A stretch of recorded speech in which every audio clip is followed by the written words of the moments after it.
The Frozen North, Episode 75, our top 5 Nintendo 64 games.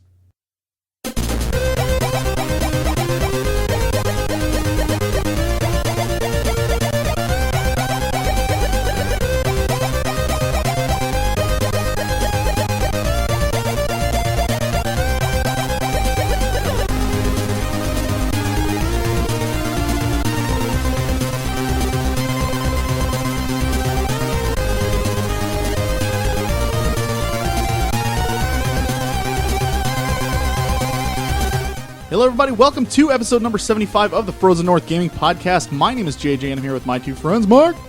Howdy, y'all! He hasn't done a classic opening in a while. That was, you know what? That was a good, solid, just a great howdy, y'all. That was a good You know one. what? Because I'm excited to be here. And your face did not say that, though. Yeah, you were very, voice- just flat in your facial expression when you said it. Yeah, just like that. You know, he really wants to be back in Fallout 4 land in Boston. Truth. Yeah. I think, yeah, I wouldn't mind that either. Yeah. Oh, that game's great. And Brian. Hi, I'm Brian. I was the guy talking earlier. If you don't know who I am, I'm Brian. Good talk. Thanks. All right. So, episode 60 something. Whoa, we went back in time. We did. Episode 75. Wow. We are 3/4 of the way to the century mark. First, I need to address something. I want to apologize. We're not going to be able to do the Suikoden episode. You can tell, obviously, the title is a little different. We were planning on doing it, hopefully, for this one, but real life kicked in, and just other obligations came through, and we're still going to do it, totally. I believe it's going to be the next one, so I promise we'll get to it. And Mark and I have been talking to Ryan, actually, all day today. And God, I just want to... JJ has Man. been. Well, I've been. Okay. I've been reading and playing Fallout 4. That's true. He's gave us like 3 or 4 subjects that we could talk about, and all 4 of them I'm just like, Are they big ones? dude. Like, I was telling Mark before, I was like, I just want to, I wish he lived out here so I could just invite him out to a bar and then just pick his brain for like a couple hours and just listen to him talk about, history and culture and stuff that he knows, because the dude is just so filled with knowledge. It's crazy. You want to pull a Siler on him and eat his brain and get all his powers? That's from Heroes. It's from Heroes. Yeah, no, I got that. Just You want his brain powers? That's what I was hearing. I said I wanted to listen to him talk. Yeah. That's literally what I heard said. what you actually meant. Okay. Yeah. Is your tablet still frozen? Nope. Yeah. Well, it was before. Well, I played about 3 hours of the game, and I really wish I had the desire to play more of it, because I know it's a good game, but just when you have the burnout of old games, I don't like old games in general, and I also don't like JRPGs that much, and when you're hitting double whammy. I got 3 hours of forced time into it, and I was like, I got to stop before it ruins my experience on the game. So Future Brian said he had actually played it, though. I did. Yeah. So No, I played. you said it was great. Yeah, it is. Here's the thing. That's true. He did say it was great. My longest play said. My longest play session was about an hour and 10 minutes, and it's definitely a game that I will dive into. It's just I was thinking, I was weighing the options. I was like, I could force myself to do it, but then I'd probably come out of it not liking it, and that's probably not doing it a good service for a game like that. Because the fact that I can only get about an hour into the game, and then I was like I was literally, this was my face. And I was like, okay, I'm going to do myself a justice and play it when I'm ready to play it. That way I'm not like, yeah, here's the thing about the game. I hated it. I only played for like an hour at a time, and that's not fair to Suikoden 3. So, especially for me, I like the new and fancy, and all these new and fancy games came out that were taunting me away from it. So, I figured I'd be true to it. Well, we're getting to it anyways, Yeah. eventually. Yeah. So, a couple of weeks, hopefully, we're still definitely have it on board. So, Absolutes. so what else have you guys been playing lately? I beat The Witcher 2. He wants applause. Hey! He wants applause. Woo! Mark has beaten a game. That's right.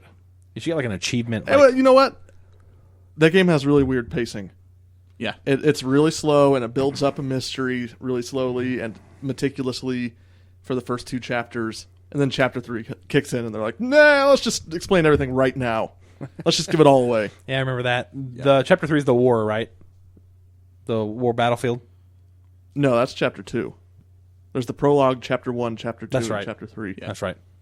So you were probably thinking with the prologue. Mm-hmm. But chapter 3 is where it ends. Yeah. And it ends abruptly.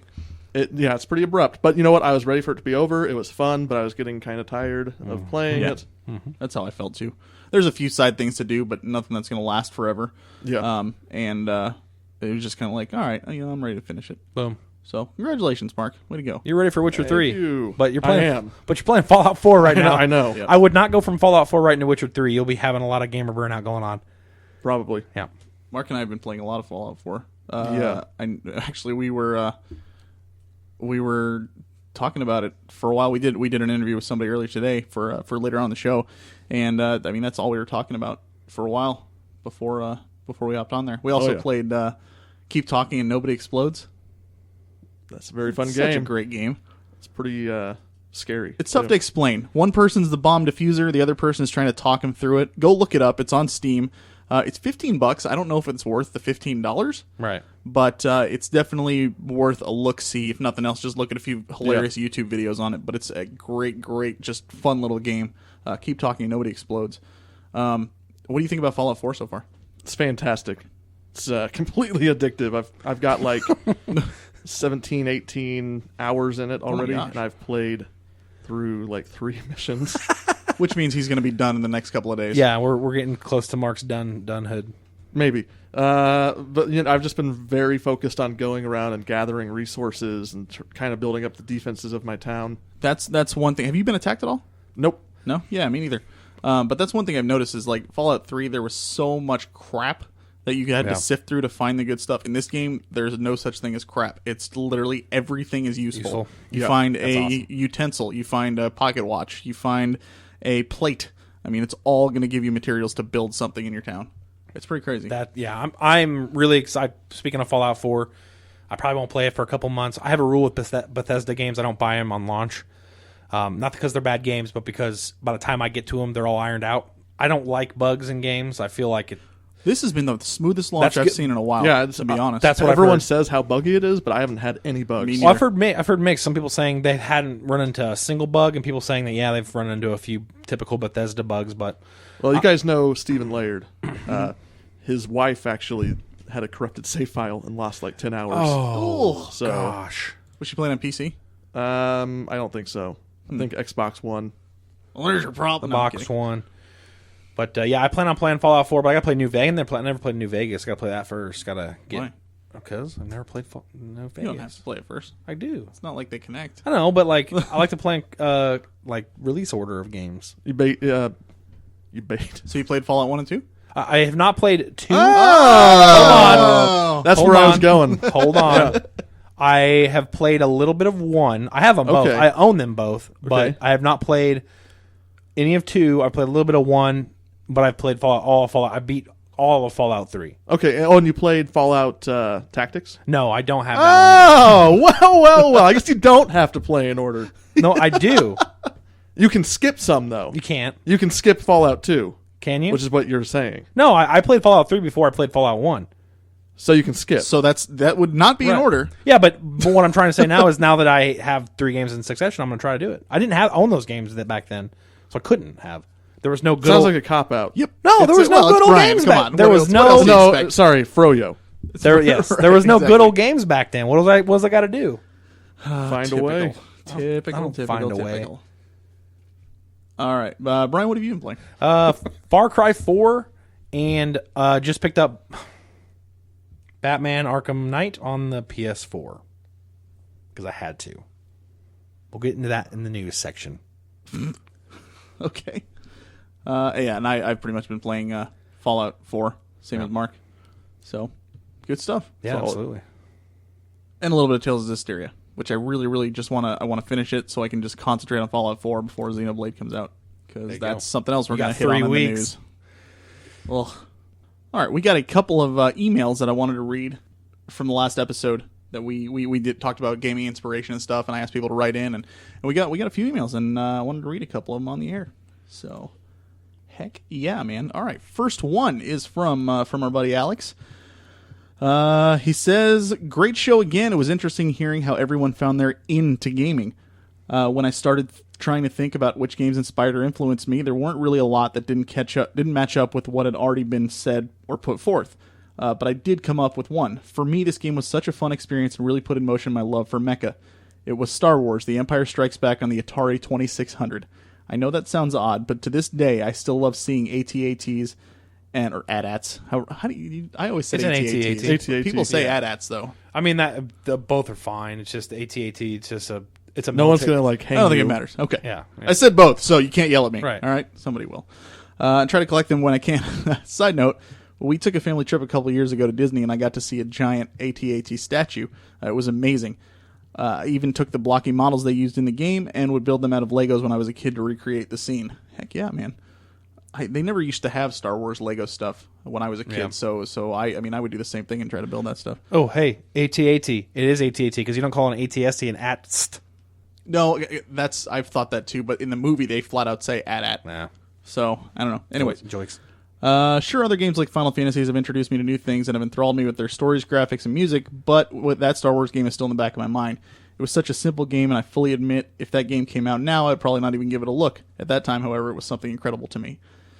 I mean, that's exactly what we're talking about, though, is like, back then, that's one of my favorite things about retro gaming, is that back then you didn't have to have big flashy graphics or voice acting or anything crazy to have a game hit you and immerse you and put you into this fantastic world. It was just, you had what was on the screen and you just ran with it and let your imagination take care of the rest. Yeah. And he's right. If you look at it now, you'd probably be like, oh, God, that looks terrible. I wouldn't want to. Nope. Right. But, I mean, that's what we had as kids. That was like, that's what fueled our imagination. And obviously that's what hit him. And I think that's awesome. So We've all got those games that we have fond memories of, but would never go back and play. Oh yeah, like Blockman on the Yeah. TI-83 calculator. yeah. What about Snake? Yeah. Yeah. Snake, I think I don't know if I still have it on my phone. You probably still can download Snake on your phone easily. Yep. Good old Snake. Blech. Blech. All right, so the next email that we have comes from Ryan over at This Week in Revival Movement. So even though he wasn't on this episode, which he will be coming up soon, future episode, he did manage to get some of his wisdom on. Noise. He says he's talking about Suikoden in 3. He's replaying it for the show again. Sure. He says, I was farming some Fury runes with Hugo in his chapter 3 while listening to episode 74, and it reminded me of the very first video game I ever played, one that still inspires me to this day. I thought I would take the opportunity to tell everyone about it. When I was no more than 5 years old, my father would often take me to a discount supermarket near where we lived. This market was often called the Disco Mart, I assume only because of the general linguistic insanity that pervaded the era of the 80s. There was a sole arcade machine of the original Star Wars game from 1983, vector graphics in all its glory. After we would shop, my dad would ask around the store for a short stool for me to stand on, because I could not reach the standing controls.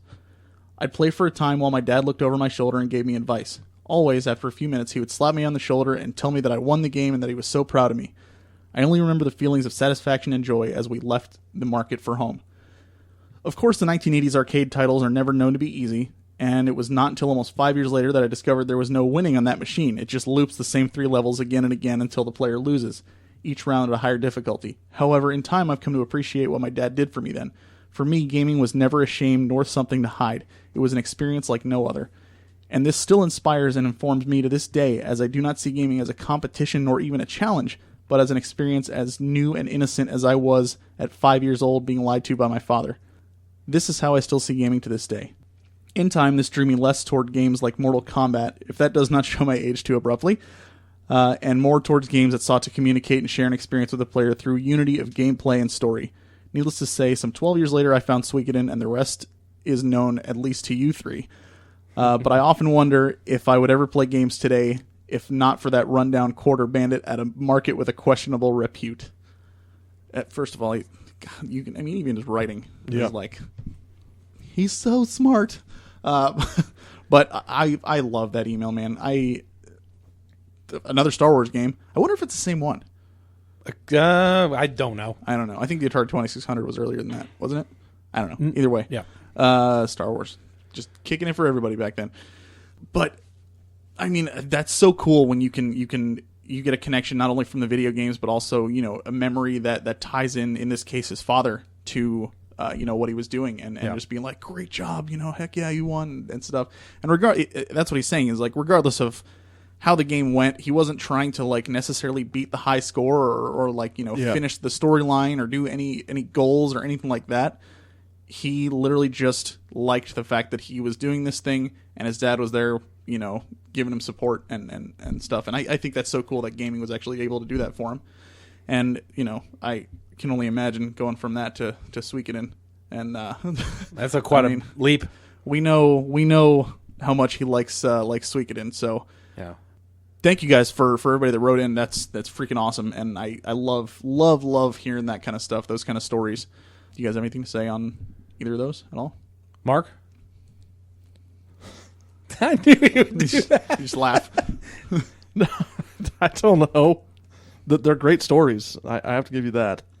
And it does kind of remind me of back in the day playing original NES with my brother and just trying to get as far as we could in all the games. Like Super Mario Brothers 3. The worst thing in the world, oh my god. When you're getting really far in Super Mario Bros. And then it's dinner time. You have to shut off the console. Yeah, before saving. I've noticed though, like when I think back on games that I played back then, I think it's 100% true that I don't remember so much beating these games or getting super far so much as I do the things that were with me while I was doing it. Perfect example, Contra for regular Nintendo. I could not tell you I've beaten that game like 100 times at least. I can't tell you what it felt like the first time I did it because I don't remember. But I remember that every time I went over to my grandmother's house, my cousin Michael and I would play that thing. And it became a tradition every time. And now, like, if we see each other and we have, like, a family reunion or something like that back east, that's what we do. We sit down and we play through Contra, even at this age, just because, it was tradition. It was a memory, yeah. And that's kind of the feeling that they're portraying here. And I think that's so cool that gaming can do that. Yeah, I agree. I think that I think it's objective that good games today blow good games in the past out of the water just because there's still the good stuff that you had from the old games. Now you've got more stuff to the new games. However, I think we talked about this in an earlier episode where those were our first experiences, so they're always going to be magnified greatly as opposed to now when we're veterans of the gaming world. So a great game is not going to grip us as much as a game that we first played back when gaming was growing. Yeah. So you have that sense of like, I know who was there, all my friends were there. You have the sense of like your surroundings. Like I can't tell you who. Well, I don't have any memories of Mass Effect's one of my favorite series, but that's not a series that like has that nostalgia feeling that JJ's referring to, where you remember like your friends that were playing with you and the scene you were at. So I do agree that there's something powerful about your first dip into the amazing when it comes to gaming. Definitely. Yep. All right. So again, thank you to everybody who wrote in. Love hearing that stuff. And if you have a gaming inspiration story, we would love to hear it for sure.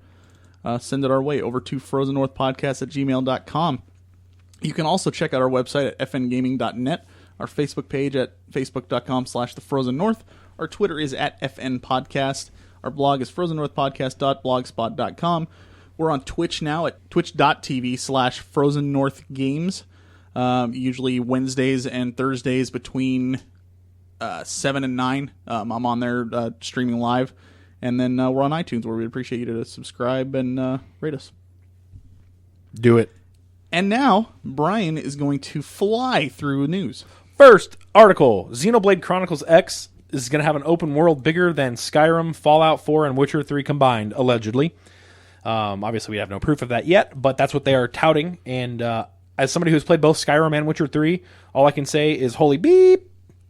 That's Witcher 3 is by far the biggest game I've ever played. When you're adding those two other huge games on there, dude, you got 3 weeks to clear your calendar.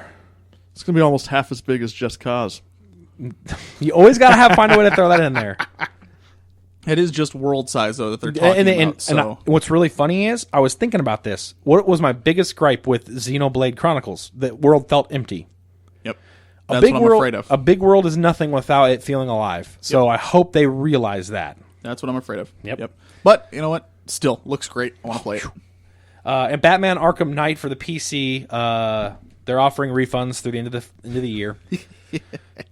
So as you know, I got the Batman Arkham Knight on the PS4, which is now the unarguable best version of the game. The PC version, even though they did 4 months of work on it, just still having a lot of issues, technical issues. So I broke down and broke with the norm and got it on a console. As I call it, my potato quality PS4. So, you know what, though? It's still gorgeous on the PS4. It's just that it's not in glorious 60 frames per second, which it's okay. It's okay. Poor Warner Brothers and Rocksteady, man. That's good on them, but wow, that is awful. Yeah, it is what it is, though, I guess. It is what it is. So, anyway, I've been playing that, as you know, from the beginning of the game on my PS4, and I'm not regretting it at all. Another bit of Wii U news. What? The Legend of Zelda Twilight Princess is getting an HD facelift, very akin to the Wind Waker HD lift they did. They're given a release date of March 4th, 2016. Also, really quick news that came out of the Nintendo Direct, Dragon Quest 7 and 8 are going to be finally brought over in the West on the 3DS, which is going to be great. I'm getting those for sure. And then Cloud in Super Smash Brothers. Yeah, weird. Weird. But Isaac, if you remember our guy who writes reviews for us, who was on the Xenoblade episode that we did a while back, him and I were talking the other day, and he actually had a pretty interesting theory that the FF7 remake might come to the NX. I could see that. And that, I mean, not saying that's exactly what's going to happen, but I think it's a pretty solid guess. Sure. If nothing else. So yeah, it's coming out to all other platforms. Why wouldn't it? Yep. Come on now. Square Enix, speaking of Cloud, they're actually seeing some growth and some revenue. This is actually a really good news for this company.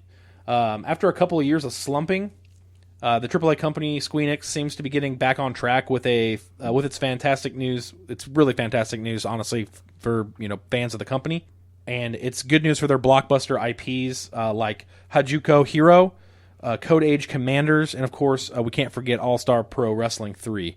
Some of the blockbuster Square Enix IPs they've got going for them. So, anybody, any thoughts? Nope. Not really. Yeah. Okay. Anyway, but Square Enix looks like they're making some good choices, so they're growing. Hopefully, we'll see them pump out some more of those sweet Code Age Commander games. Yeah. Ubisoft also. I'm just going to glaze over this real quick. The Ubisoft came out with a sales graph for all consoles. They saw a decline in console gaming, this generation console gaming, an uptick in PC gaming, and then a huge uptick in mobile gaming. Mobile being phone. So we're starting to see a trend, but I like that PC gaming's making a bit of a push. That's very important to me, as I am a huge PC advocate. But just to give you an idea of the numbers, 6% last time they did this on mobile gaming to 18%. That's huge. It's gross. That's a huge uptick in one category.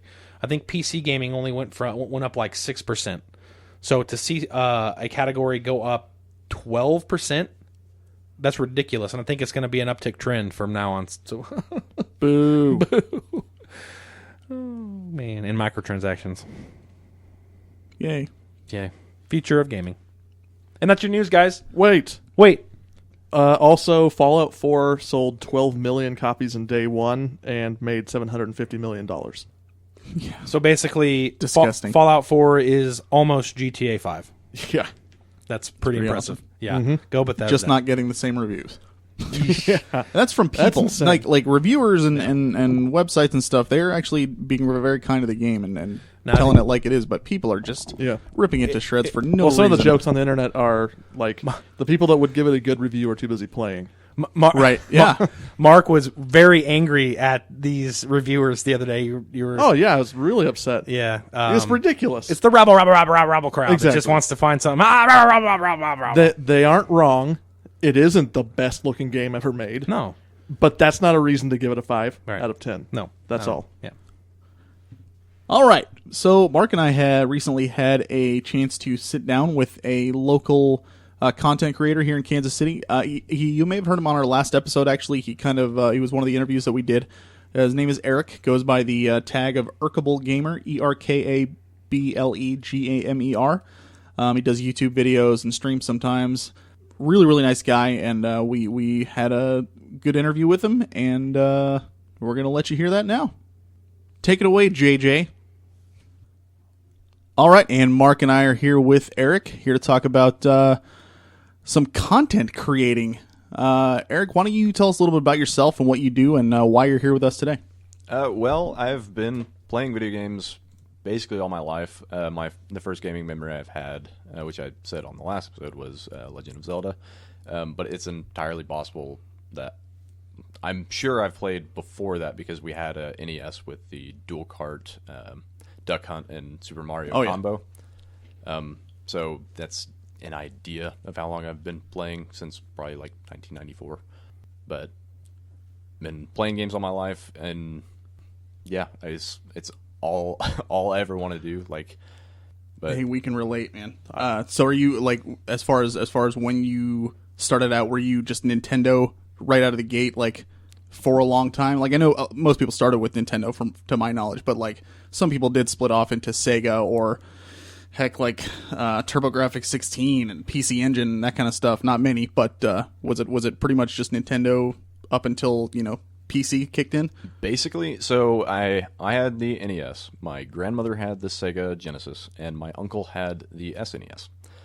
So from bouncing around, I played a little bit of everything, and then had a Nintendo 64, went from the 64 to the original Xbox to 360, then PS3, and then PS4. I don't have a Xbox One yet, and I also have a decently powerful gaming PC, but yeah, just been moving up, I guess.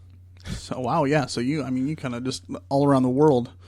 I basically, like, I tried to do the same thing. I had a lot of friends that had all these other consoles and everything, and I would try to go there and I'd get to play at their houses and stuff. But as far as me, my parents were not too supportive of my video game habits growing up. So they would get me one console, and the games and everything like that I would get, I would either have to wait for Christmas or I'd have to earn my own money and buy them myself. But I don't know, like, as soon as I got a job and I was able to sustain myself, that's when I was like, all right, I'm getting all the stuff I missed when I was a kid, and just went crazy. I spend all of my money now. I spend way more than I should, and it's sad, like, looking back. Like, for example, I wish I never bought Resident Evil 6, because that game is terrible. That's $60 down the drain that I could have spent on something else. But yeah, like, the two, I guess, major holes in my gaming history would be PS1 and PS2. Mm-hmm. I had a PS2 for like a very, very short period, and all I really played on it was SOCOM with my friends. That was about it. Oh, cool.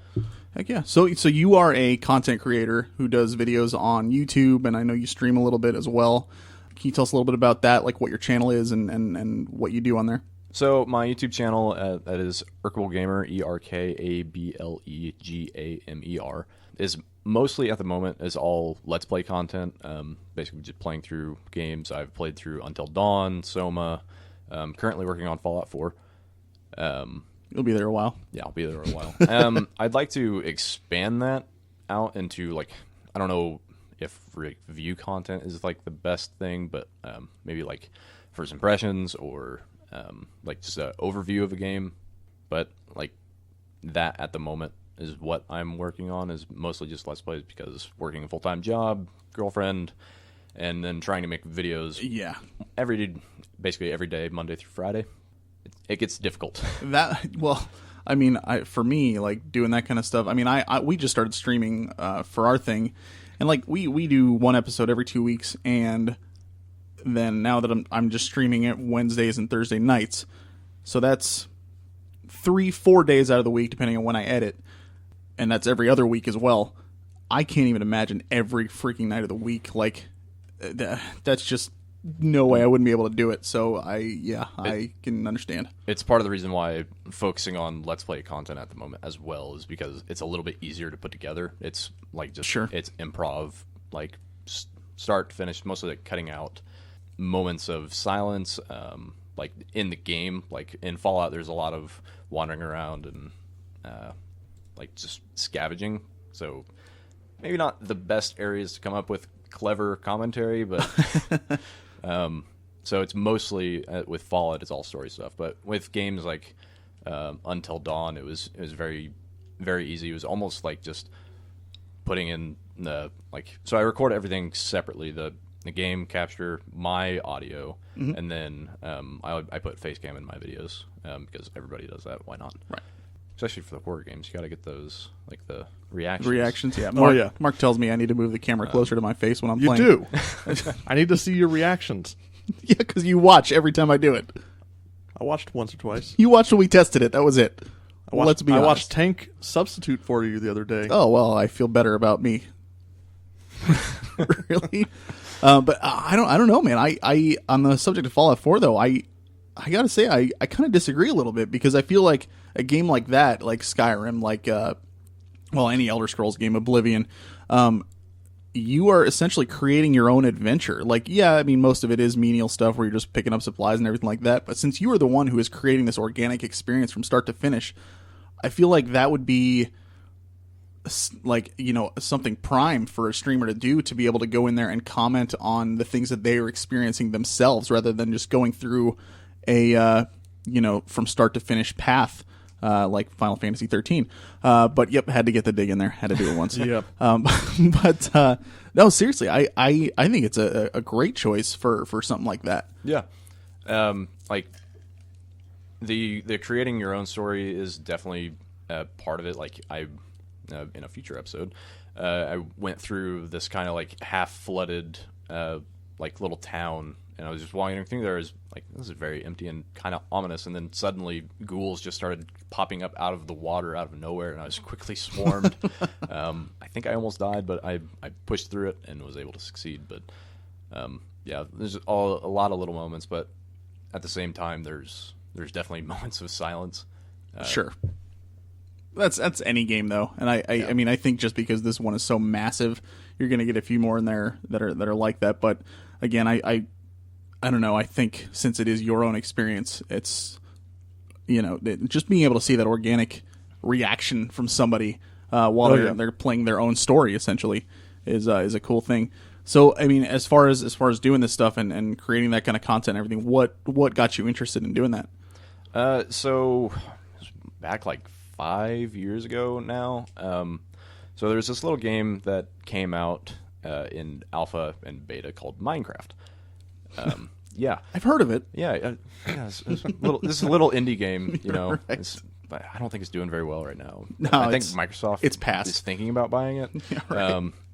But anyway, so there was this game, like just hearing rumors about this game, like you can run around, do everything, dig up the world, craft things. It sounded magical, like something I've always wanted as a kid, like just to be able to basically Legos, but in a game. Virtual Giant Legos. world.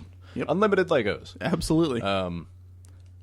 So I got on YouTube, started looking up gameplay, and I came across this YouTuber.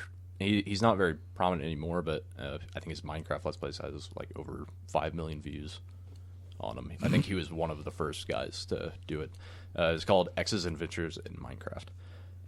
So I started there on episode 1 and was learning about the game, and then I eventually bought it after watching it, but I was enamored with the game itself and X himself, the guy, the personality. And I think that's why a lot of people watch this stuff. Like they go for the game, they stay for the person. Yeah.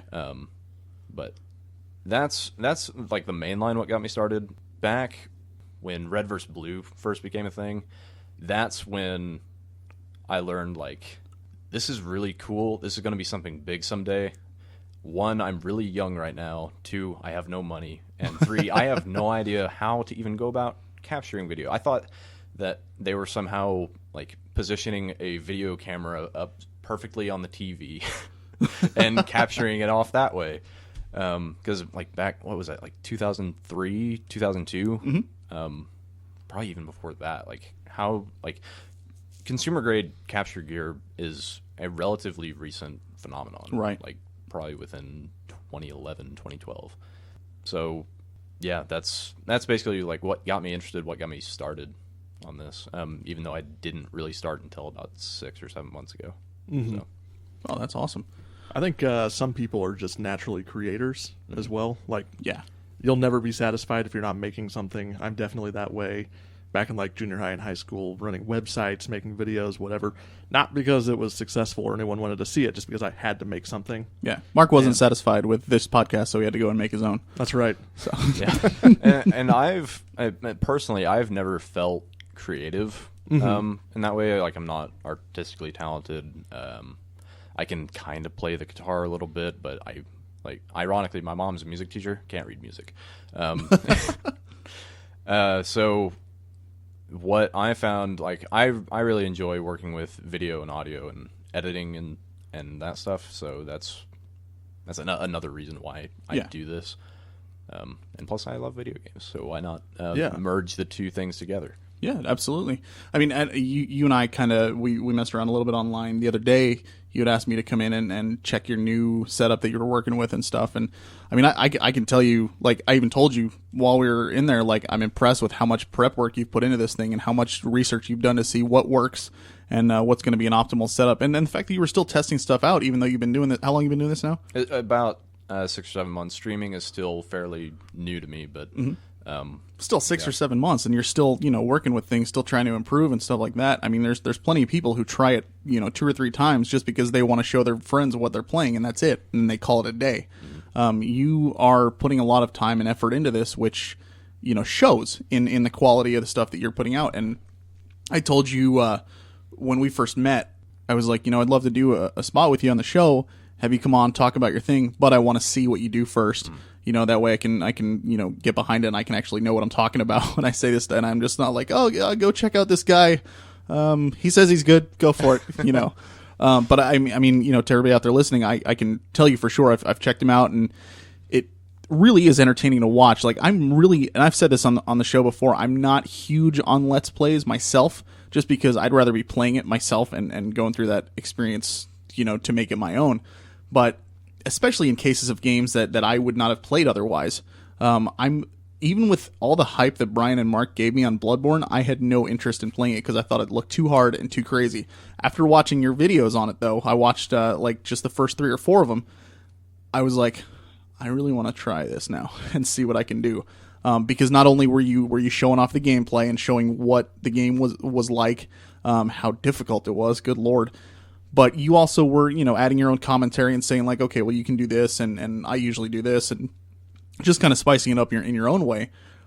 That just makes the games more attractive to me, and then having somebody else on there talking about it. Honestly, it's like, I think that's a big reason why it's become so popular, is you're getting to know these people who have the same interests as you already. And, whether they, they're on your screen and stuff, they obviously don't know you for the most part, unless you're commenting and they're commenting back and that kind of stuff. But it's like, I don't know, there's just that connection that you feel with somebody who is going through the same stuff that you've either been through or you're thinking about going through, and you just share that with them. As corny as that sounds, that's kind of how I look at it. What about you? What do you think is a big reason why streaming has taken off, and Let's Plays has taken off so much in recent years? So I look at this in a few different ways. People are kind of scared to try new experiences, like you said. Like, you probably would have never tried Bloodborne, but now you're kind of interested, at least. Oh yeah, and I see the price dropping now too, so it's even more. Yeah. So I got you interested in Bloodborne just by you watching it. Mm-hmm. Another thing is, like, gaming is becoming more and more popular. You got people. What I think is happening is you got kids on their phone games and stuff, right. And then they eventually graduate, quote, onto bigger and better things like console and PC. Sure. They don't have a lot of money themselves. They need to figure out what they're going to be asking for Christmas, or what they're going to spend their money on. So what's the best way to learn about this stuff? Is just watching, like, just raw, unfiltered gameplay, essentially. Yeah. That's why, like, streaming is insanely popular. You see, like, new games on Twitch being at the top for, like, at least a week. Yeah, Fallout 4 is still up there, and when it first came out, that first day, that's all you saw on Twitch, pretty much. Yeah. So you have people wanting to learn about these new games, figure out if it's something that they're interested in buying. And then after that, the way people get big is they live and learn with the YouTuber or the streamer. They learn what they're into, what their preferences are. They can almost, the way reviews are going nowadays, to a more personality driven way, they're learning what makes you tick to figure out, okay, my sensibilities align with this person. They like this game. That means I'll probably like that game too. Yeah, you're right. Yeah. Absolutely. Yeah, you see somebody on there who you feel you're seeing their personality and you think that they are very similar to the way you act and the way you respond to, gaming in this case. Absolutely. That would tell you right there whether you would, be interested in the same kind of stuff that they're going through. That's a great point. All right. You told me this was the hardest one that I was going to ask you, but I got to ask it. So on our show, one of our shticks is top 5. So I got to know, man, because we're talking about personality and you got a channel and we want people to know your personality. What are your top 5 games of all time? It's a very tall order you're asking me. Which one of your kids do you like the best? Yeah, exactly. So I'm going to start this off with saying that this list changes constantly. As does ours. Yep. So an honorable mention I would like to say is Metal Gear Solid 5. That game was completely insane to me. I ended up 100%ing it after 158 hours of play. But I won't get too far into that. So number 5 for me is Super Mario 64. That game proved to everyone that 3D platforming is entirely not only entirely possible, but super duper fun. With Absolutely. Giving the proper controls and options within the game. That hub area in the very beginning outside of the castle, it's not only a hub area, it also teaches you the mechanics of the game, like how to jump. If you jump at a tree, you can climb it. If you climb up to the top, you'll do a little handstand, and then you can do a backflip off of it. Yep. Oh, yeah. So, the game informed so many future games, it's almost impossible to not include it on my list, even though I'm not super big into platformers myself, but that game was insane to me. It's still one of the best games, one of the best games ever made, and B, we're going to be talking about our top 5 N64 games later on this episode, and awesome. that is may or may not be on my list. That's probably on everybody's list, I would assume. Maybe? No? Somebody had to be different. Oh, I didn't. Is it on yours? No. Well, I didn't. I wasn't like, JJ said this, I'm not putting it on my list now. No, it just didn't end up on my list. Oh, see how he ruins everything. It's just it's Mark. It's got to be different. That's right. Got to be unique. Solid pick though. What's number 4? Number 4. I keep going back and forth with this, but so I don't play it anymore, and it's not because I got sick of it. It's not because there's nothing else to do. It's mostly because it's weird to say this, but I can't find the motivation to go back because it was so magical for me for probably 300 to 500 hours. Minecraft. Oh, there you go. Yeah. So I got in that game. I think it was beta 1.6. It was right before the Wolves update, if that means anything to you. I know what you mean. So, that game was, like I said earlier, everything I had dreamed about as a child. Going out into those wilderness, this vast wildlife, chop down trees, build whatever the heck you want. So many possibilities, and they've been just adding on to it and adding on to it and adding on to it. But that game, it still boggles the mind that thing can even exist. Right. And I don't know, it's a near perfect game if ignore the combat. Combat's garbage. Just sure, but that's far from what it's about. Yeah, it's not about that. It's about creating, about building. Yep. Thriving in this world, and then making cool pixel art, because why not? Yeah, absolutely. Anybody who played with Legos as a kid is bound to find something that... Hell, anybody nowadays is bound to find something that they like with Minecraft. Even if you don't like just the building aspect of it, there's so many mods and so many like different servers that have different goals and objectives now. There's so many games within the game. How much does the game cost? I think now it's like $27. So it's like the cost of one Lego set. When I bought it, and it you was can make 15. as many things as you possibly could imagine. So that's pretty incredible. It is insane. Plus all the multiplayer stuff, like on PC, you have mods upon mods upon mods. Yeah, you go down a deep, dark rabbit hole. And hey, if it wasn't for Minecraft, we wouldn't have games like Rust or DayZ. All of the unfinished survival games. Exactly. I mean, they owe a ton to the city to building Minecraft. in Fallout. Yeah, Yeah. even that definitely. Yes. You can see it in there. Yeah, absolutely. That would not exist. Little without bit of a hipster moment here. I actually have been playing Minecraft since the alpha, and I bought it for $5. Hey, Wow. Oh, Yeah, it was $5 I got it when when it came was out. 15, so it must have been the That beta. may at have that been point. beta. Yeah, your brother and I, when we lived together, we both got it. He got it first, and then I watched him play it, and I was like, "This is freaking cool." Yeah, And so yeah, it was an alpha, and it was $5 just because he wanted people to test it out. So no big deal. and now Just he's saying. outbidding Jay-Z for houses in Los Angeles. Right? Yeah. Oh, it's ridiculous. Yeah, fantastic game though. If you find anybody who says they don't like Minecraft, it's because there's no way they've experienced everything about it. You can't. There's no way to. Okay, continuing on. Number 3. Number 3 is Halo Combat Evolved. Number 1. Or what now? The first one. Yes. Nice. Not your number 1 Yeah. game. Confusing me there a little bit. Yeah. So Halo 1. So my parents won the original Xbox in a radio contest. Oh, cool. So that's why I even got that thing in the first place. Influenced a lot. So Halo was one of the first games I got on that thing. First-person shooters weren't really a thing on consoles. Like, if you go back to GoldenEye is like the last good one, probably before that. Mm-hmm. Like, well, take it or leave it. And Perfect Dark. And Perfect Dark. Yeah. So Halo 1 has this grand, epic story. You crash land on this alien world that's also this weapon of mass destruction. You uncover, so you're fighting this alien race. You uncover these zombie plant creatures, and then, which some people love it, some people hate it. I actually like the Flood.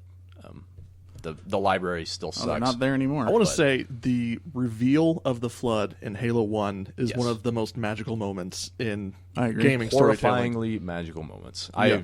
That game, when I first got there, it was almost akin to like playing Amnesia. Definitely. Did not want to progress because You're listening I to was the audio horrified. log. You're listening Yeah. to the audio log of the Marine, and it's just building up the tension so much, it's terrifying. And then just swarms and swarms and swarms. So You're so annoying. you have this epic campaign, and then you go over to the multiplayer side, which at the time didn't have online multiplayer. Not until they re-released it on Xbox One and I guess Xbox 360 as well. But it did have LAN support, which was probably my first introduction to LANs.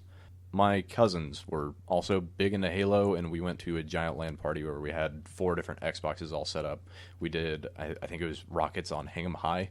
Capture the Flag or Rockets on Hingham High is what I want to say. And it was the most fun and magical night I've had in multiplayer since GoldenEye on the N64. That game, that series will always hold a special place in my heart, even though I don't own an Xbox anymore. I've played every game but Reach, I think, and Halo Wars. So you played the new one? And 5, my mistake. But definitely one of my favorite series of all time, but Halo 1, mostly because it's the first one, is probably on Yeah, my it got top. you into Oh, it. yeah. Absolutely. That's how I felt about 2. 2 was the first one that I played in the series, and that's what got me into it. And I've mentioned this on the show a handful of times, but I lived in a house with 3 other guys, and we had, like, what you're talking about with 4 Xboxes and TVs, that was our basement. Like, that's how we lived, and it was ridiculous. I look back and I think of how much I could have accomplished in life if I didn't have that. Because we spent so much time on there. It was a blast, don't get me wrong, but man, just so much time on there. But I think your first game is always going to be the one that hits you the hardest. I recently went back and played them, and I was always under the impression that the first game didn't have much to it in the way of single player, and I was blown away by how much better I liked it than the second one. Oh yeah, definitely. I thought it was worlds better just because it was The it mystery introduced me to everything. was so huge. And then Halo 2 and 3 were like, oh man, get ready. Oh, it's another Halo. It was the same Oh, thing. look, the flood. Right. Plus, Halo 1 actually had an ending compared to 2. Right. Yeah, so I was pleasantly surprised. Solid. Okay, number 2, we're getting there. Number 2 is The Elder Scrolls 4 Oblivion. Back to everyone's first is their favorite. I think that applies to the Elder Scrolls and I get any Bethesda RPG probably. I guess maybe depending on if you like futuristic or like fantasy setting, but everybody, I have the opinion that everybody's first Bethesda game is their favorite Bethesda game. Mine happened to be Oblivion. I put about 300 hours into that across PS3, Xbox 360, and PC just because I love that game. Yeah. I did everything that you possibly could, and then when I did that, I messed with glitches. There was a big duplication glitch where you could duplicate anything in the world if you had a scroll and then just any item. So I filled people's houses with watermelons and did all kinds of fun stuff. Because you can. Because you can, and then you break the game, and then you can't use that save anymore. But that game also has my favorite quest line of all time, which is the Dark Brotherhood quest line, and that is probably my favorite RPG quest ever. Wow. So Cool. I didn't do the one in Oblivion, but I did the one in Skyrim, and it was awesome. it does not compare. Really? It's a even lot better? more varied in Oblivion. There it's is they send you on a contract to this like house party, and you can kill everybody yourself, or you can put all the guests against each other and have them kill each other, and then you just have to take out the last guy. Interesting. Yeah. Oh, now I want to go back and play It's Oblivion. really good. Go back, if for nothing else, to play that quest.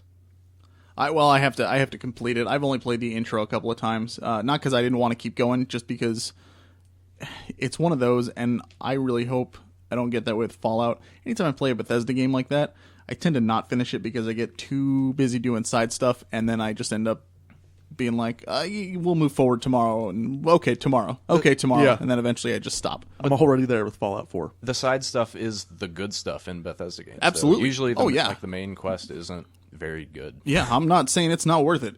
I definitely get my money's worth every single time. I just, as far as finishing them goes, it doesn't really work out for me. All right, man. Number 1, what is your favorite game of all time? Number 1, The Last of Us. Whew. I am a sucker for zombie apocalypse, essentially. So that game, I cried in the first 15 minutes. Yeah, if you played it, you know what I'm talking about. But It's pretty gut-wrenching. It's harsh. It hit me harder because Joel looks a lot like my dad.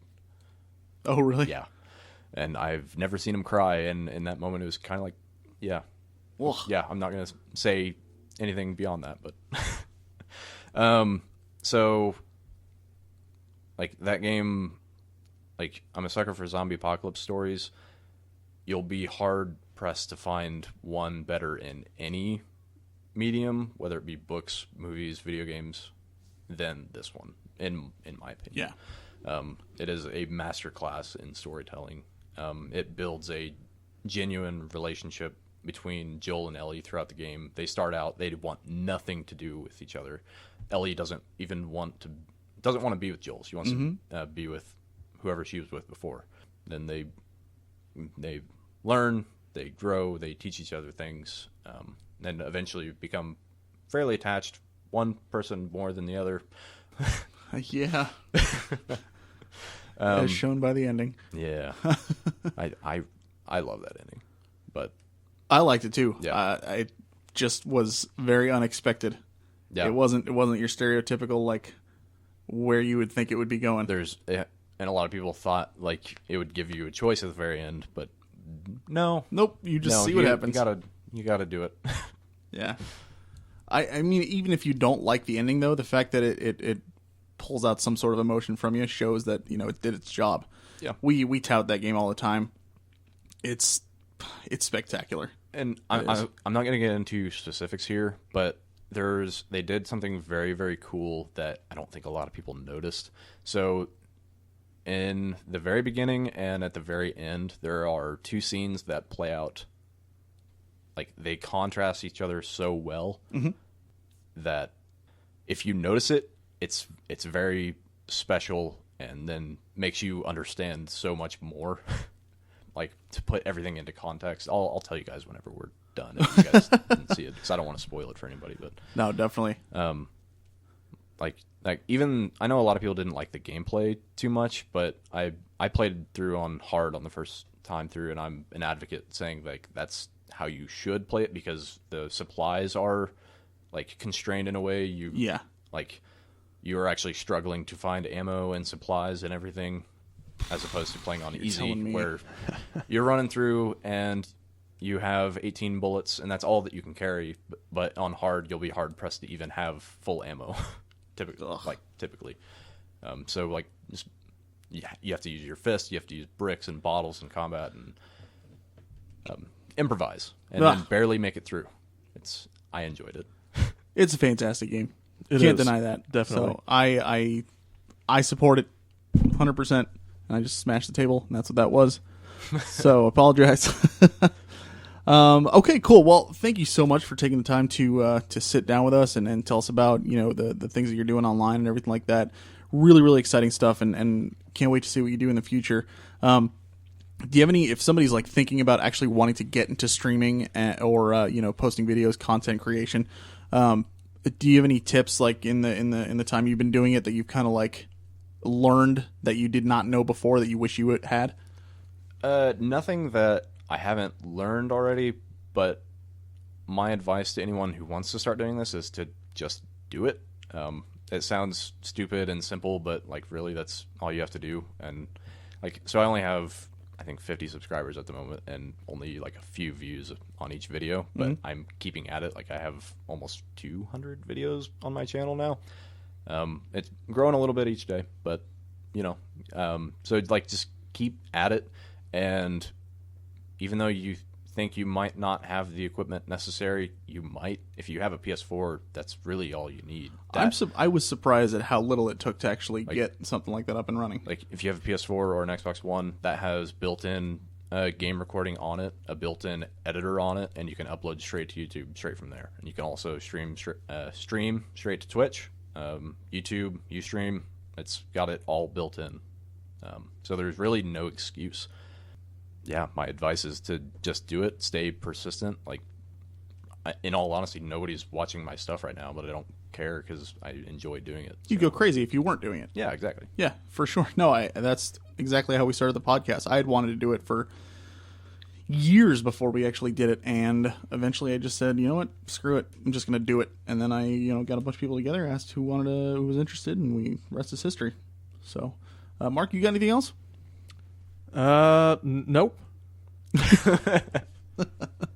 Weren't you going to ask what kind of setup he uses? Yeah, I was going to ask if you had like an Elgato set up for streaming. Yes. So I have, for console, I have a Elgato Game Capture HD60, which it's okay. There's probably better capture cards that you could use. There's quite a bit of delay on it if you're using it for streaming, so you have to do a little bit more work. But works pretty well for capturing console footage at a higher quality than what your like consoles can already do. Then on PC, I have a Fraps license, a XSplit license, and I use a free program. I think you guys use it for your podcast, Audacity, Yes. to record audio. Very free, powerful tool to capture and edit audio. There's a lot of free sources out there. Like, just go to YouTube and like type in anything. You learn how to edit a video, learn how to edit audio.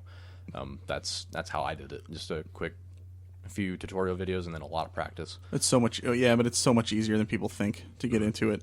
And weirdly engrossing. Yeah, I actually enjoy editing sometimes. Depends. Unless Mark is talking. But yeah, just do it. I Like Shia LaBeouf and Nike say, just do it. you are 100% correct. That's exactly the same advice I would give. So as far as podcasts go, cool. Well, thank you so much, man, for sitting down with us. Eric, you. once again, where can they go to see your stuff? So across YouTube, Twitch, and Twitter, it is Erkablegamer, ERKABLEGAMER. Perfect. So, yeah. All right, sounds good. Well, with that, I think we'll head back over to us in the studio. Hello, And, us. That's the yes. We're going to see future Brian again. That's right. It's oddly appropriate. All right. Oh my gosh. All right, man. Well, thank you again, and we hope to hear from you soon, and we'll definitely be looking forward to seeing what you do in the future. Cool. Thank you so much, guys. Thank you. And we are back. Thank you, JJ and Mark, for that fantastic interview. Big thanks to Eric for hanging out with us in the studio and talking about his YouTube creations and his streaming ability and giving us a little technical feedback on what it takes to do so. Well, you guys didn't irk him, did you? We did not irk him. He He's did very- not. he's very- He did not irk us because he brought donuts. He did bring donuts. Yeah, it was pretty Oh, sweet. snap. Yeah, that's right. Okay. That's right. Okay. But yeah, go check him out. Erkablegamer, ERKABLEGAMER. Like I said earlier, he is just a really, really good guy and does a fantastic job. Just high quality and really, really good production. And he's always willing to share any info that he's got on there with other people. So if you're curious about streaming, tune in. I'm sure he'd be happy to give you advice and stuff too. Okay, so moving on really quick, we actually just, like, in the middle of recording this episode, we got a notification from one of the guys over on Mark's show, Tank, who actually did some streaming for us early last week through our channel on Twitch. He actually has an extra Steam code for Fallout 4, right? Yes, Thank you, Mark. he does. You're keeping it simple. So what we're going to do is, because it's coming from Tank, and you guys have your other show that you're doing, our sister show, The Fool's Lantern, we're going to try and do a little bit of a cross-promotion here. We're going to do a contest and give away this Steam key. So you get a free copy of Fallout 4 for the PC, which, dude, it's $60. brand new. Yeah. Yeah, this is a fantastic freaking deal. So it's going to come down to, hopefully you're listening to this episode early, right after I release it on Monday night. And then you gotta go hear, what they say. So basically what's going to happen is I'm going to tell you what the contest is, and there's going to be something that you need to do with Mark's show, The Fool's Lantern, and, well, here we go. Okay. You'll get it. So the past few episodes, they've been going over Battlestar Galactica, the TV series that was out a few years ago on Sci-Fi. Fantastic show, by the way. If you haven't seen it, dude, go check it out for sure. And their commentary just makes it that much better. But so that's what they've been going through their past few episodes. And that's kind of what this contest is going to have to do with. So in order to have a chance to win, you're going to have to listen to some of their episodes to figure this out. If you're already a listener, you may already have it, and you can, fire this away right away. So the question is, recently on Mark's other podcast, The Fool's Lantern, Stitch, who is another one of the hosts, keeps mispronouncing Admiral Adama's name by calling him something else. What name does he keep calling him? So how does Stitch actually refer to Admiral Adama? Mistakenly. Stitch is a goofball. Yeah. But he keeps calling him something else. He doesn't say Adama, he says something else. What does he keep calling him? What you have to do is you have to tweet that to us at FN Podcast on Twitter. And the first person to do so gets the Steam key. That's it. Am I missing anything? Nope. Should I give them the slightest hint? No. No. It's for Fallout 4. Are you kidding me? I would just suggest look at the earlier episodes Yes. because he started to get the name correct after he learned his name. That's a good point. Yeah. The earlier episodes of when you do Battlestar Galactica. Yeah. Not like the first episode where you don't even talk about it. So you want to look at their Battlestar Galactica episodes. The Fool's Lantern is the name of it. They're also on iTunes. And I think Mark posts the links on our website as well. Yep. So they'll be up there as well. But so you want to find out what Stitch calls Admiral Adama instead of Adama. He says something else. And you want to tweet that to us at FN Podcast. First person to do so gets a Steam key for Fallout 4. That's a pretty sweet deal. Pretty solid. Like one of the best prizes we've had. Yeah. Hands down. So thank you, Tank, for setting that up. It's pretty awesome. Absolutely. Thank the tank. All right.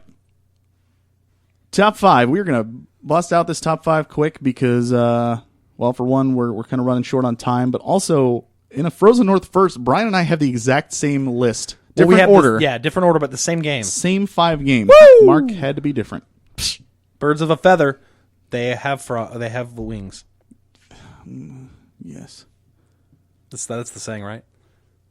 Nope. Oh, boy. Birds of a feather is 9/10 of the law. All right, so top 5 Nintendo 64 games. Do we have any quick honorable mentions? Mortal Kombat 64. Never played it.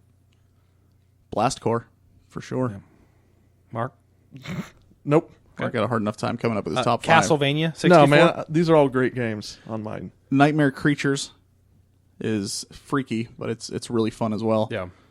And I'm sure there's a handful of other ones. Nintendo 64 had some really, really good games on it, but I think the ones that we have were the ones that really, really hit hard for a lot of people. Harvest Moon. Harvest Moon, I never played it. Majora's Mask.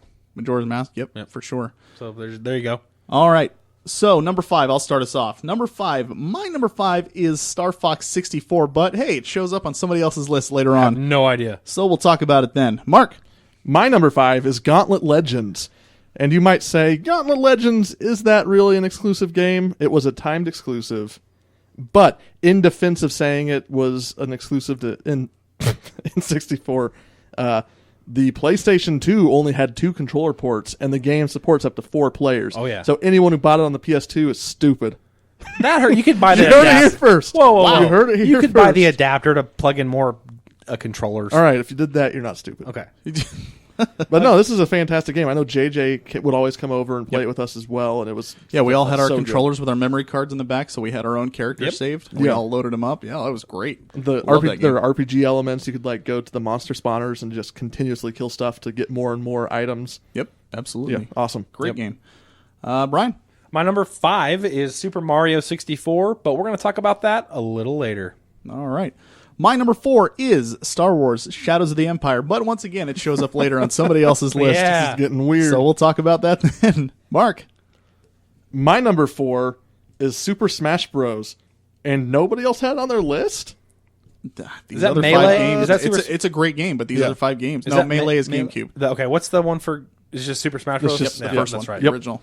And I didn't own an N64 when it was popular. I got one later on. But this is one of the games I played when I visited a friend who had an N64. Just got really into it because it's a fighting game, but it's completely different than other fighting games. It kind of it injects an element of randomness, so it breaks up the like perfection that you can try to achieve in many fighting games. And I just got completely obsessed with it when I was visiting that friend and got deep into it and loved it. Yeah, it was a fun game when it came out. It was Yeah. nothing, we had never seen anything like that before. Yep. And when people ask, like, what is Smash Brothers? What's that about? You would just say, well, it's Nintendo characters beating the crap out of each other. Yep. That's all it is. And that's what it is. Still to this day. Fantastic game. Brian, your number 4 is the same as Mark and I's number 3. So we'll just go ahead and talk about it. Absolutely. What is it? It's GoldenEye 007. GoldenEye Yes. 007. Fantastic game. I talked about it a little bit last week, the week before last week on the show. Just fantastic game. One of the shooters that put shooters on the map. Oh, yeah. Yeah. You would get, a bunch of player your friends together. You'd have 4-player split screen, and you would just switch off, and nobody could play as the Baron because he was too short, and he couldn't. Oddball. It was oddball. Oddball. Oh, man, there's Yep. so many cool... I mean, these were like exploits, Odd job. I guess. Odd job. Wow. Odd job. Jeez, Oddball. terrible. But, Oh, yeah, you knew. Whoa! Hey, calm down. So anyway, I had a Game Shark for the N64 at one point. This was later on when I got You it. would. Hold on, let me defend myself here and explain why it was good. Okay, so everyone loves Facility, right? Yes. Awesome map. You spawn up in the bathroom. vents and vents. come down to the bathroom. Well, it's also a single player map that has much more to it. Mm-hmm. And with the Game Shark or Game Genie, I don't know which one it was, but with that you could actually make that door that's blocked off in the multiplayer passable and open the entire map up in multiplayer. And Interesting. it was fantastic. It was super cool. The fact that you could like shoot the ammo and pick it up and that's where it would respawn from then on meant that you could like change the map to your advantage if you wanted to. I got way too into this game. Yeah. It was a great game. Brian, you got anything to add? Playing 4 players with friends. The campaign also was extremely tough, but I loved very it. cinematic for its time. You beat stuff in certain times. You unlock things, and Yep. yeah, it was ahead of its time. Yeah, absolutely. for sure. All right, so that's our Mark and I's number 3. Brian, what's your number 3? My number 3, which is your JJ number 5, Star Fox 64. Fantastic game. Oh man, the I call it the Independence Day mission. If you guys remember the movie Independence Day, where you had the big old dome ship flying over the city and a bunch of little ships flying, there was a mission in Star Fox 64 that captured that almost to a T, and I still get chills thinking about that, seeing that mission for the first time, seeing the big old alien saucer flying over you and all their little ships flying out. Man, Which makes me even more excited for the re-release of Star Fox 64 on Wii U. HD. Yes. That was mean. I apologize. It still looks cool. Taking pot shots at Nintendo. But then you want to talk about the multiplayer too? I don't have too much experience with the multiplayer. Really? Not because I didn't like it. I loved it, but nobody wanted to play with me because I was too good at it. I remember playing multiplayer, and you could unlock the tank and then the little actual like people. You had to get there were special ways to do it, but you could In Star Fox 64? Yes. So when you're playing multiplayer, you could play with the ships. Right. Somebody could play as a tank, and then somebody could play as the literal person, like Falco or In Star Fox 64? Yeah. Yep. I don't remember that at all. Yeah, they were hard to unlock. I know the tanks were easier to unlock. There were special levels that you had to go to do that, but I remember doing that, and it was so fun to play as play as Fox running around and the level. They had really powerful guns, but obviously they were very weak. So, and you'd see the ships flying over you, and this was one of the first times that kind of thing was introduced, where you had these huge battles with, tanks, ships, and people. It's kind of like Battlefield before Battlefield happened. If that makes any kind of sense. But it was so much fun to play multiplayer. Pause for looking up. Yeah, I'm curious. Yeah, it was I never quite knew fun. that before. Makes me want to go back and play it now. Yeah, that's how much I played the multiplayer. Is we figured that out, and we were like, oh my god, we can play as the tank. Yeah. And we didn't even know about it. But then we unlocked the little people. They had such powerful weapons, though. It was crazy. That's incredible. Yeah. Cool. Yep. Okay. But that's my number 3, Star Fox 64, and JJ's number 5. All right. Number 2. My number 2 is The Legend of Zelda, The Ocarina of Time. So is Mark's, actually. But it shows up later on somebody else's list. Whose could that be? So we'll talk about it then. Brian, number 2. My number 2, and your number 4, JJ, is Star Wars Shadows of the Empire. Yeah. Little- I love this game. Dark horse, and extremely hard, too. Yes, very. The Hoth battle. That was the first battle you played. I played that level so many times over and over again. Wrapping the AT-ATs with the oh man. My friend Dave and I had never actually owned this game. My friend Dave did. And we would play this game for hours trying to beat Boba Fett on the hardest difficulty. It was very hard. Let's put it that way.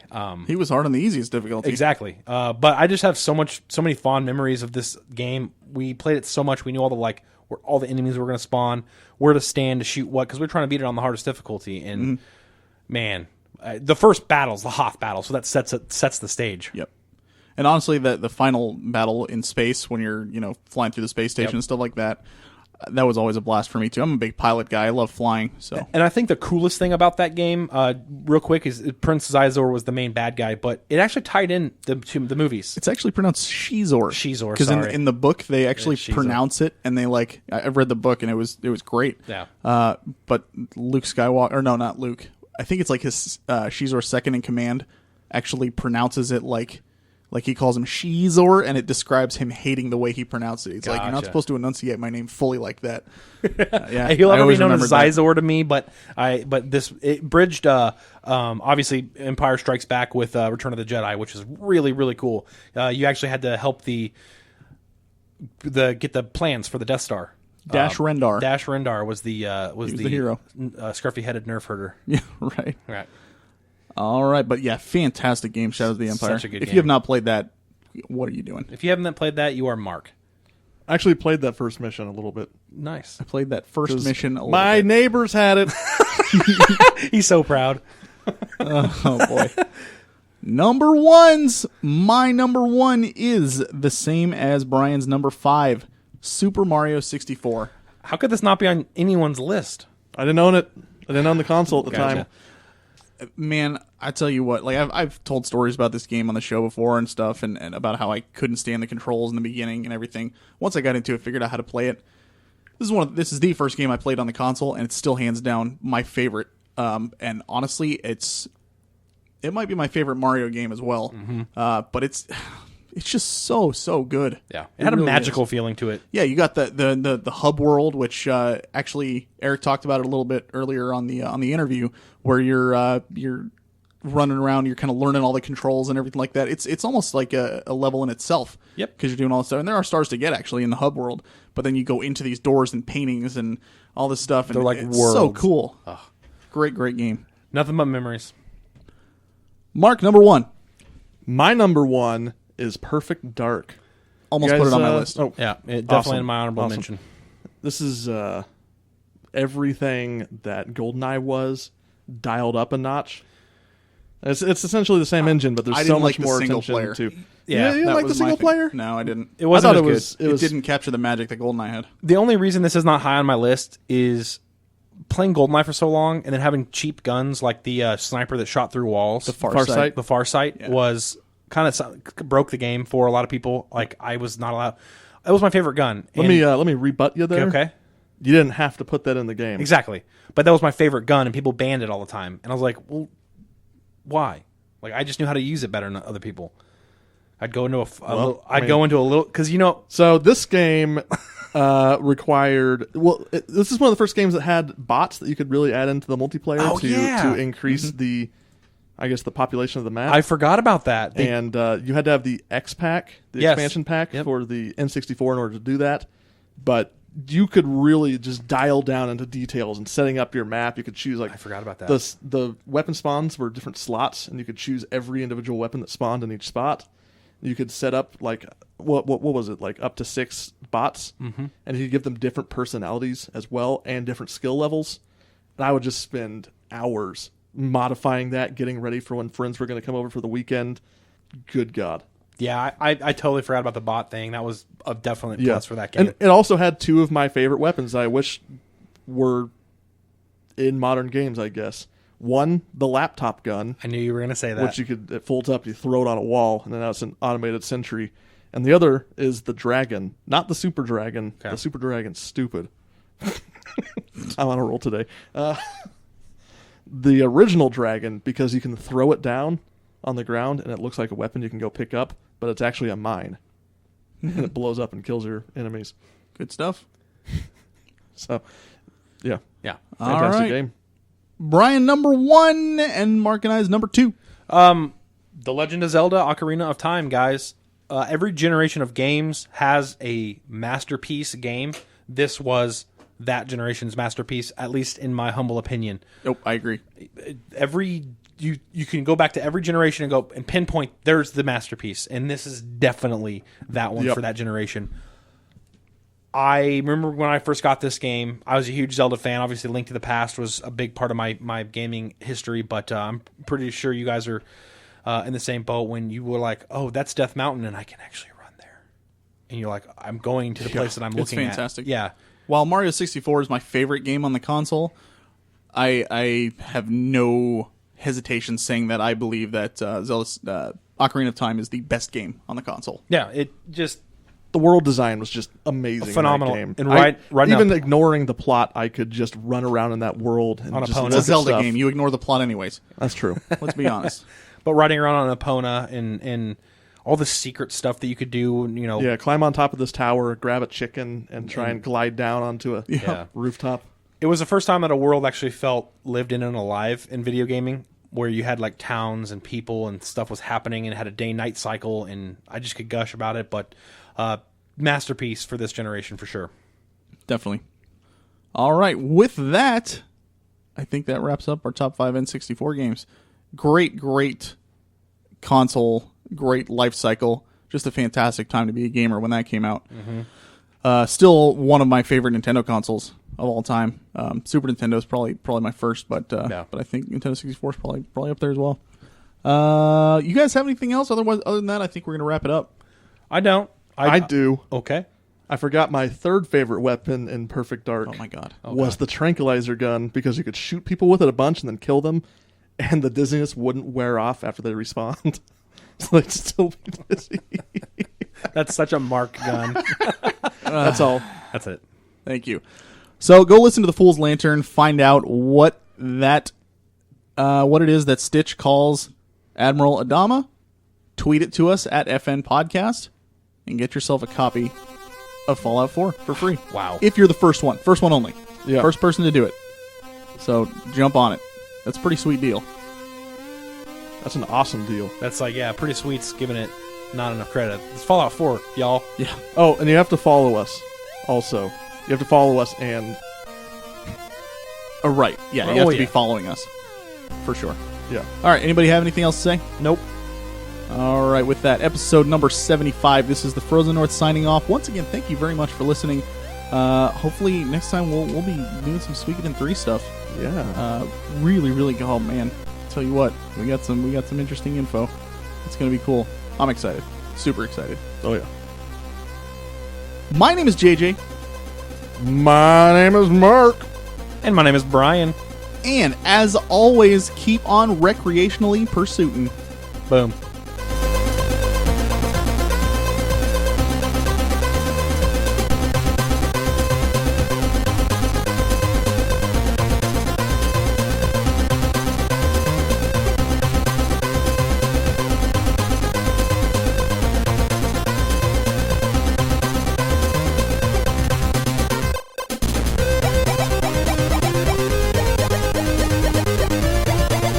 Our theme song was made available through the Creative Commons Attribution license by Ziphoid.